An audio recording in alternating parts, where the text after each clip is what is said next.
शादी से 4 महीने पहले 5 आदमियों ने मेरे साथ ज़बरदस्ती कर ली थी। शादी के दिन पता चला कि मैं तो पेट से हूँ। जब शादी की रात पति करीब आया तो सर्दियों में भी मेरे पसीने छूट रहे थे। जब उसने मेरे शरीर को देखा तो फिर मैं दुल्हन बनी कमरे में पहुंची तो मेरा दिल बाहर आने को कर रहा था। शादी से लेकर आज तक मुझे एक ही डर था कि मेरा पति मेरी सच्चाई ना जाने। सहम सहम कर मेरा वक्त गुजरा था और अब वह घड़ी आ गई थी जब मेरा सामना अपने पति से होना था। मेरा दिल पूरी तरह धड़क रहा था कि अगर उसने मेरी सच्चाई जान ली तो क्या होगा। उस सच्चाई को दुनिया वाले एक तरफ में अपने घर वालों से भी छुपा गई थी। दरवाजे खुलने की आवाज़ पर मेरा शरीर कांपने लगा। मेरा पति चलता हुआ मेरे पास आया और मुझे देखने लगा। मुझे उसके ऐसे देखने से भी डर लग रहा था। मेरा पति मेरे सामने बैठा और मेरा घूंघट उठाया। मैं उस वक्त बाकी दुल्हनों की तरह शर्माने के बजाय डर से कांप रही थी। मेरा पति मेरी तारीफ करने लगा लेकिन मुझे डर लग रहा था। हालांकि मेरा पति मैंने पहले भी देखा हुआ था। हमारा विवाह अब से 6 महीने पहले ही हो चुका था। बस विदाई 6 महीने बाद हुई थी। विवाह के वक्त मेरे दिल में भी बाकी लड़कियों की तरह बहुत से अरमान थे, पर मैं शर्माई हुई थी। सबकी छेड़छाड़ सुनती रही थी। अपने पति की तब मैंने बस एक ही झलक देखी थी और मेरा दिल धड़क रहा था। हालात वही रहते तो यकीनन मैं भी आज शर्माती और धड़कते हुए दिल से यह तारीफ़ें कबूल कर रही होती। मगर 5 माह पहले जो मेरे साथ हादसा हुआ उसने मेरी हस्ती ही हिला दी थी। मेरा दिल दुनिया से और जीने से ही उब गया था। मैं हर पल खौफ से गुजारती हुई आज यहाँ पहुँची थी और आज मैं पूरे हक से उनके पास आई थी तो मेरा दिल धड़क रहा था। मेरे पति मुझसे बातें कर रहे थे और मुझे उनकी नज़रें अजीब सी महसूस हो रही थी। उनकी नज़र मेरे ऊपर पड़ी तो वह पीछे हट गए। मैं उनके पीछे हटने पर सहम गई। उन्होंने मुझे गौर से देखते हुए बहुत अजीब सी बात कह दी जिसने मुझे फिर से सूली पर लटका दिया था। मुझे लगा उन्हें मेरा राज पता चल गया है, मेरी वह हकीकत जो मैं उनसे छुपा रही थी। शायद वह जान गए थे। मगर मुझे आश्चर्य तब हुआ जब उन्होंने सर झटक दिया और कहा कि मैं थक गया हूँ और शायद तुम भी थक गई होगी, तुम कपड़े बदल कर सो जाओ। वह मुझे ये कहते हुए सो गए थे और मैं अपनी जगह चुप बैठी रह गई। बड़ा अजीब इंसान था, उसने मुझे छुआ ही नहीं। मुझे इस बात पर परेशानी हो रही थी। फिर मेरा दिल बहुत भारी होने लगा था। मैंने कपड़े बदले और बिस्तर पर लेट गई, मगर मेरे दिमाग में यही बात गूंज रही थी कि पहली ही रात मेरे पति ने मुझे छूने की बजाय इधर उधर की बातें करके सोने का कह दिया। मैं पूरी रात इसी बात को सोचती रह गई थी। अगले दिन मैं बहुत मुश्किल से अपने चेहरे पर मुस्कुराहट सजाए बैठी थी। आज भी सबने मेरी बहुत तारीफ की।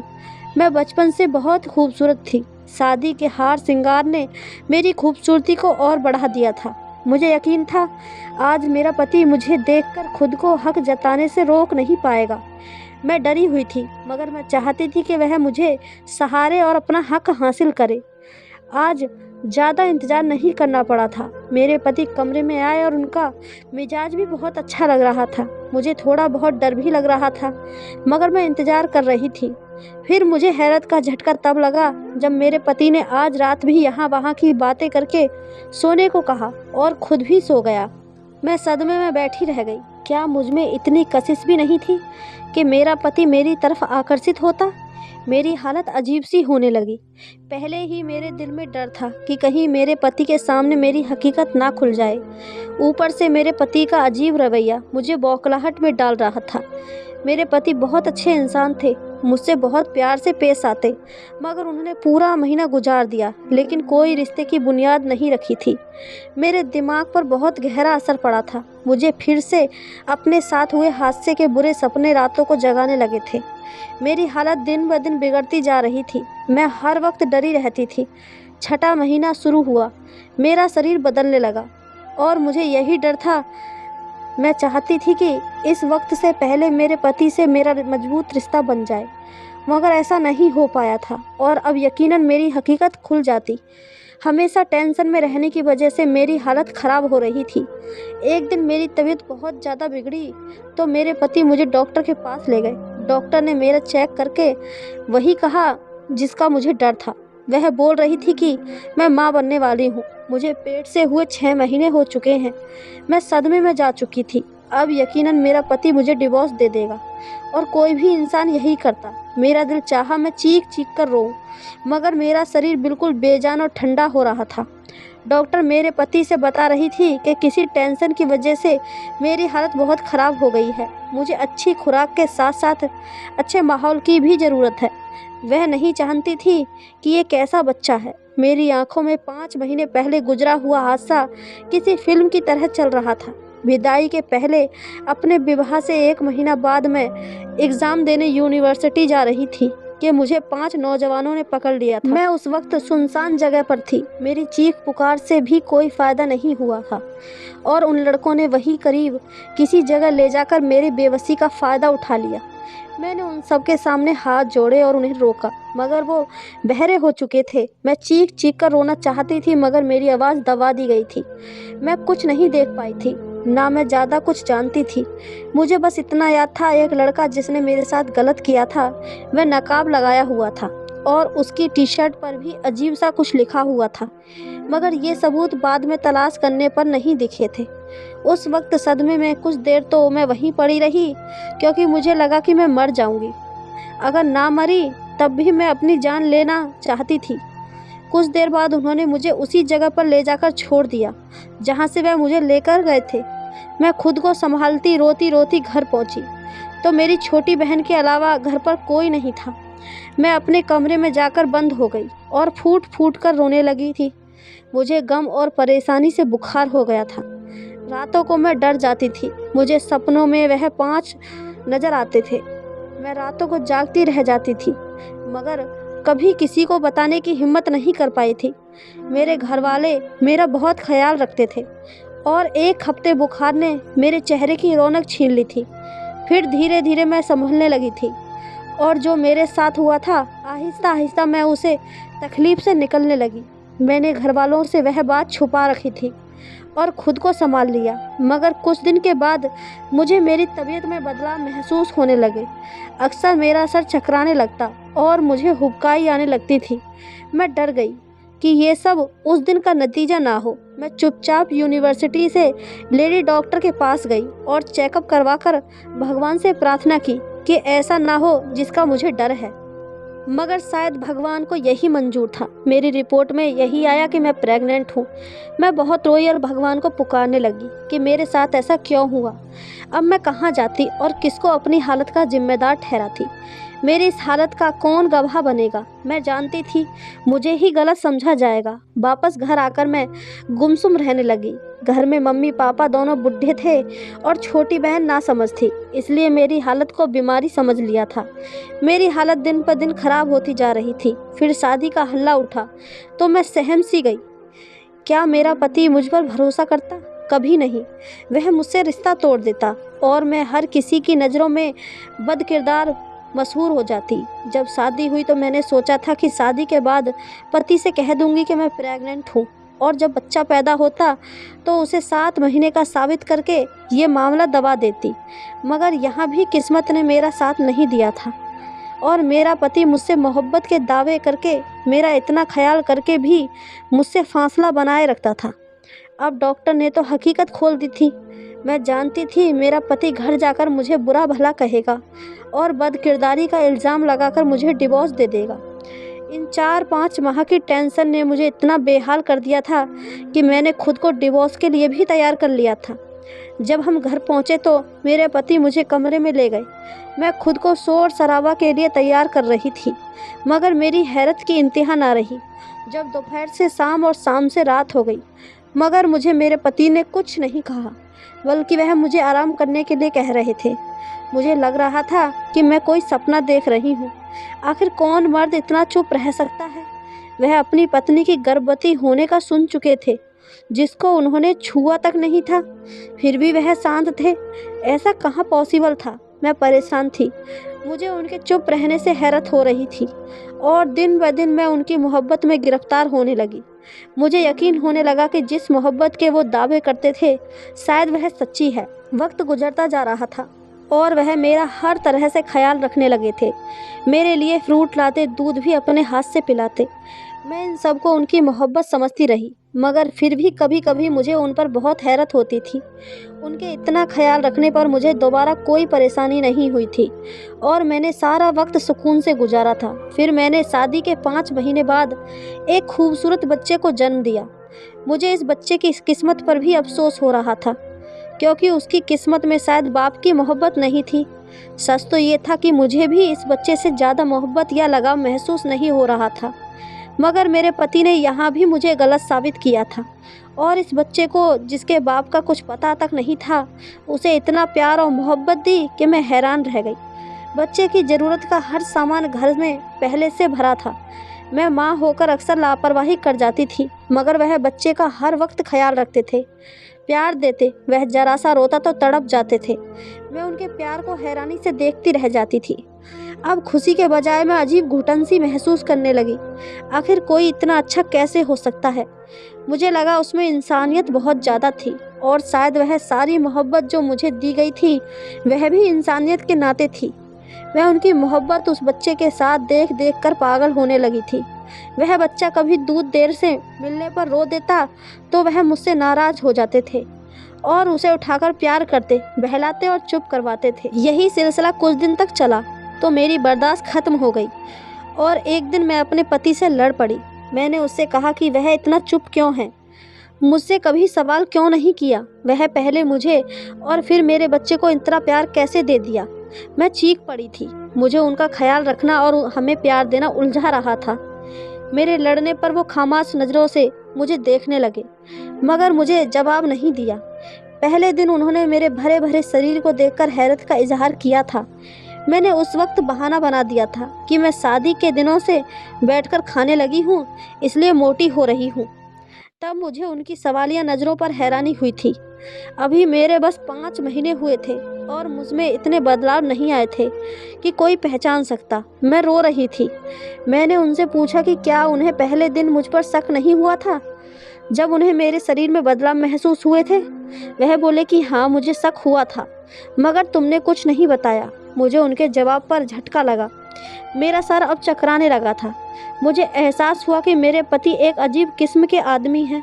वह सब जानते थे और उन्होंने कुछ पूछा भी नहीं कि ऐसे क्यों और कब हुआ।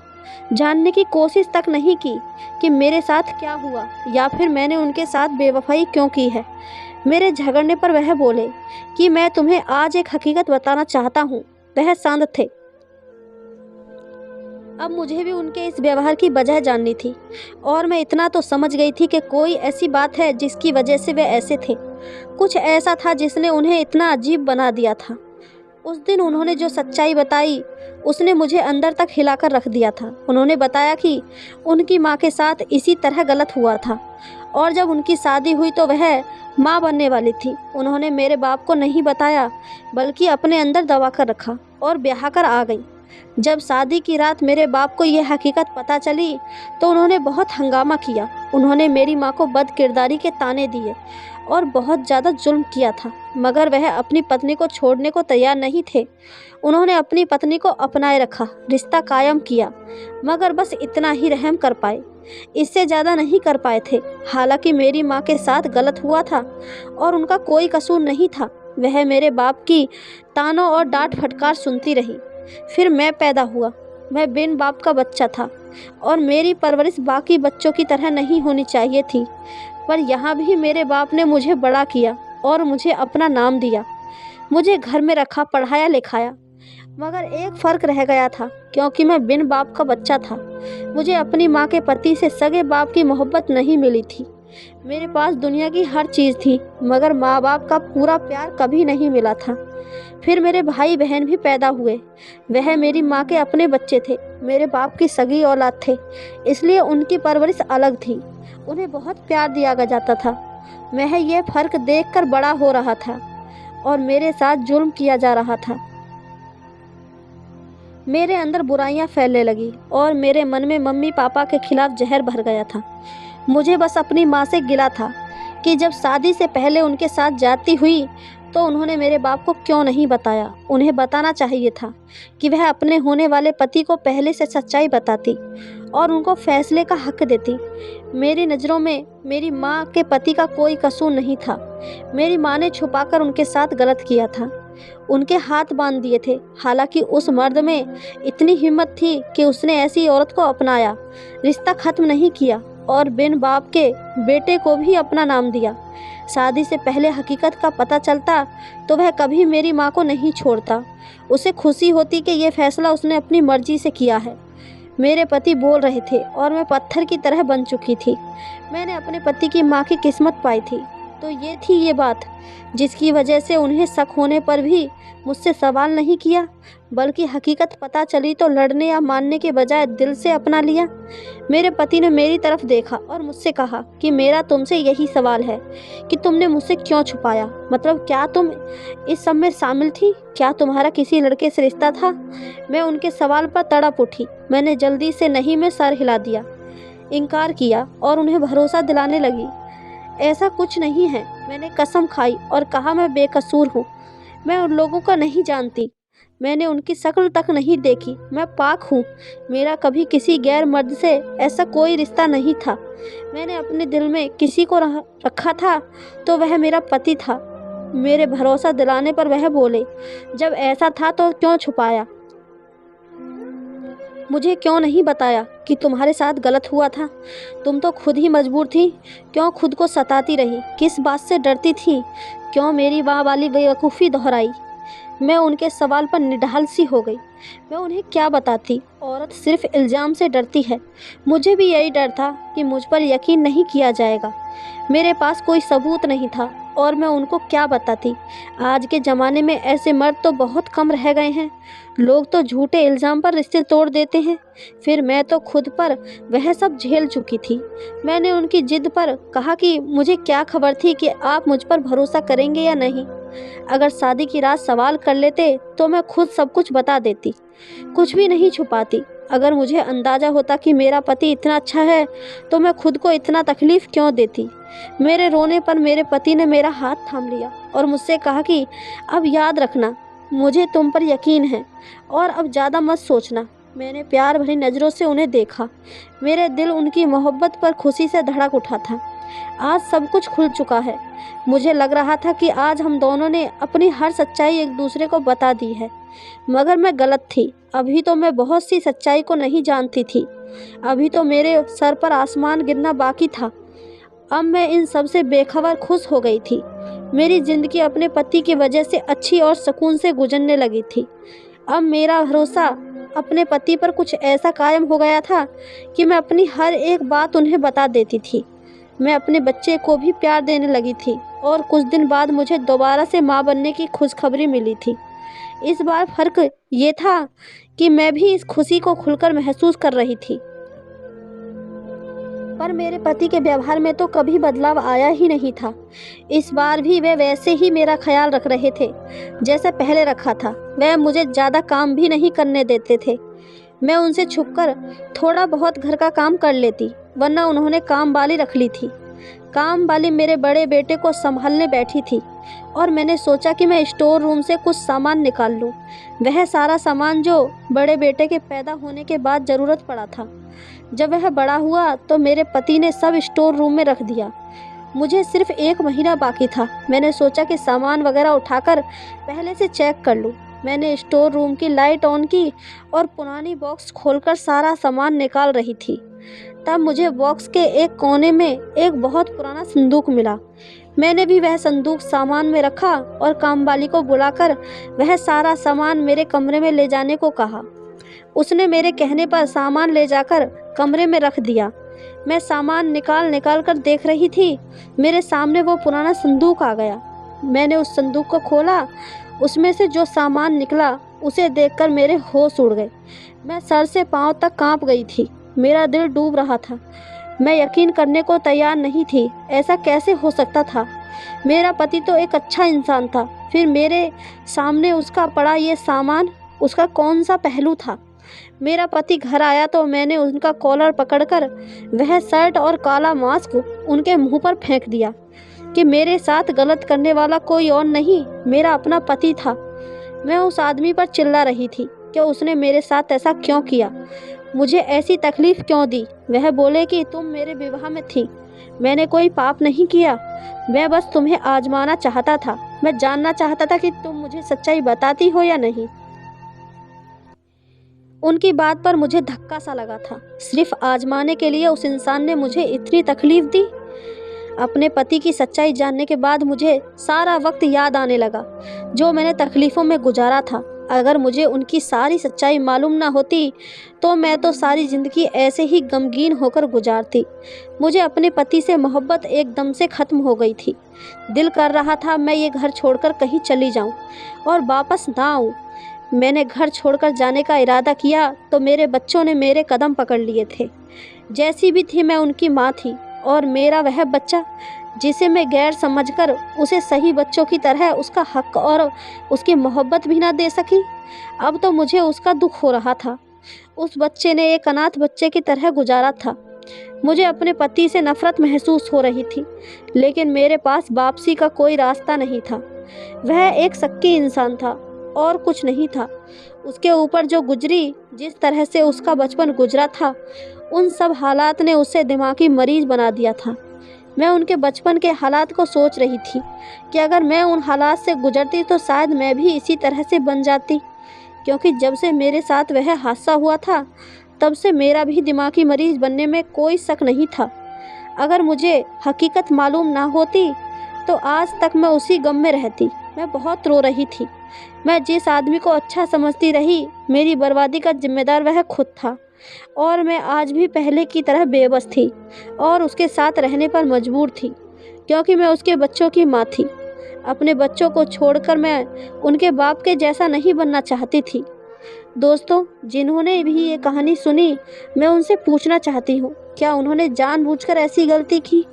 क्या मैं अपने पति को फिर से अपना लूँ या उसे छोड़कर चली जाऊँ? आपका इस पर क्या जवाब है, मुझे कमेंट करके ज़रूर बताएं। धन्यवाद दोस्तों।